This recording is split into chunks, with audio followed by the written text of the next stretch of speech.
On the evening of August 14, 1996, Cleveland's East Side was buzzing with police sirens. A convenience store robbery had gone wrong.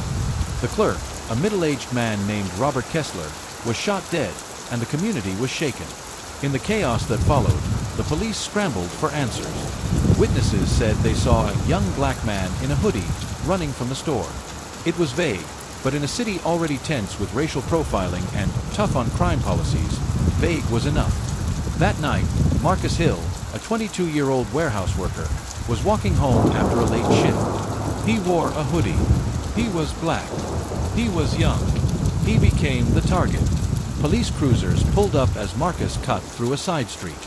Officers shoved him against the wall, frisked him, and without much explanation, cuffed him. "Why are you arresting me?" Marcus demanded, fear rising in his voice. "You fit the description," one officer replied flatly. That line, so generic, so damning, would haunt Marcus for the next 17 years of his life. Marcus swore he was innocent. His co-workers confirmed he'd been at the warehouse until almost midnight. But prosecutors had no interest in looking deeper. They wanted a conviction, quickly. The trial became a performance. The lead prosecutor, Assistant DA Ronald Pierce, painted Marcus as a violent young man with a history of trouble, even though Marcus's record was clean.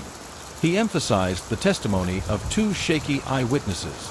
Denise Marshall, who had seen someone from across the street, but admitted she wasn't sure until detectives showed her Marcus's photo. Eddie Clark, a troubled man with petty theft charges hanging over him. He claimed he saw Marcus near the store, but under cross-examination admitted police had helped him remember.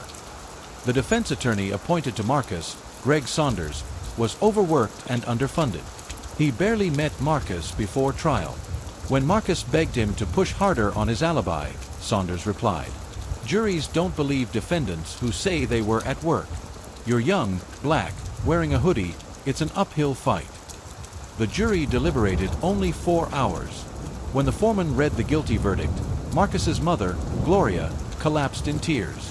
Marcus stood frozen, disbelief etched into his face. Life in prison. At 23. For a crime he didn't commit. Prison was its own hell. Marcus was transferred to the Ohio State Penitentiary, a maximum security facility. The first years broke him down. Fights in the yard, lockdowns, strip searches. He lost weight, lost friends, lost hope. But not completely. Marcus became a fixture in the prison library. He taught himself criminal law, memorized case precedents, and began filing his own appeals. Almost all were rejected. Judges dismissed his petitions as procedurally barred or without merit. Still, Marcus never stopped writing.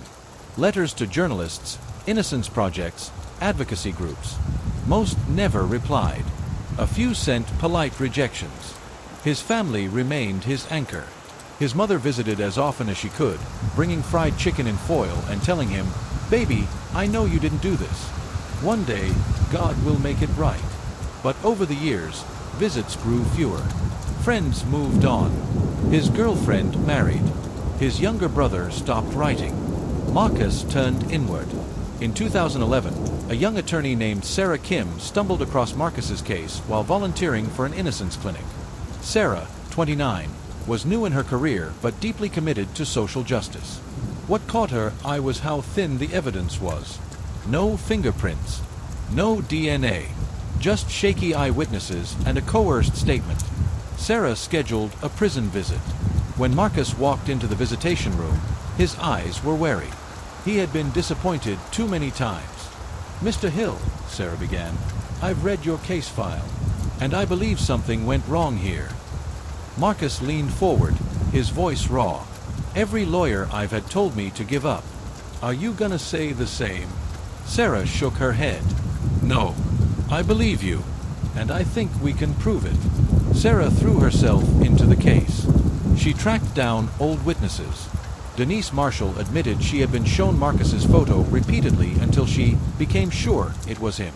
Eddie Clark, now sober, confessed that detectives threatened to jail him if he didn't testify. The breakthrough came when Sarah, digging through dusty archives, found a suppressed police report. It mentioned security footage from an ATM near the store. The footage showed a man running, but not Marcus. This man was shorter, stockier, with facial hair Marcus never had. The tape had been logged, but mysteriously misplaced before trial. Sarah brought in an investigator, James Ortega, a retired cop who now worked with defense teams. Ortega tracked down the original detective on the case, Detective Miller, who admitted under questioning that the department had been under pressure to close cases quickly. Miller hinted the tape might have been intentionally buried. Armed with new evidence, Sarah filed a motion for a new trial. The prosecutor's office resisted fiercely, arguing that Marcus's conviction was still valid. Finally, in 2013, after 17 years behind bars, Marcus was granted an evidentiary hearing. The courtroom was electric. Reporters filled the benches. Marcus, now 40, sat in his prison jumpsuit, his hands trembling. His mother, older but still resolute, clutched his hand. Sarah presented the suppressed report, the recantations, the new testimony. The judge listened, frowning. When Denise Marshall took the stand and broke down crying, "I was pressured, I didn't know, I wasn't sure it was him," the courtroom went silent. The prosecutor tried to argue Marcus was still guilty, but the cracks were undeniable. Finally, the judge spoke. "This court finds that Mr. Hill's conviction was based on unreliable testimony and the suppression of critical evidence. His conviction is vacated." Gloria screamed, sobbing with joy. Marcus buried his face in his hands.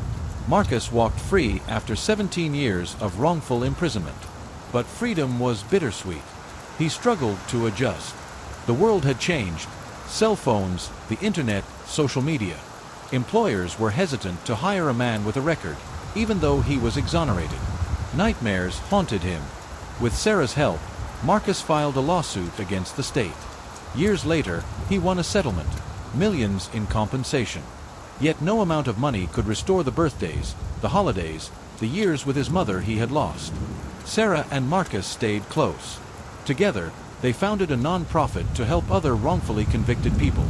Marcus began speaking at law schools, churches, and community events. 17 years, he often said, 17 years stolen, but I never gave up. And I don't want anyone else to suffer what I did. Marcus Hill's story is not unique. For every ex-Aneri like him, countless others remain trapped by a system more concerned with convictions than truth. His life is a testament to resilience, but also a reminder of the urgent need for reform. Justice, delayed or denied, is injustice. And Marcus Hill lived that truth every single day.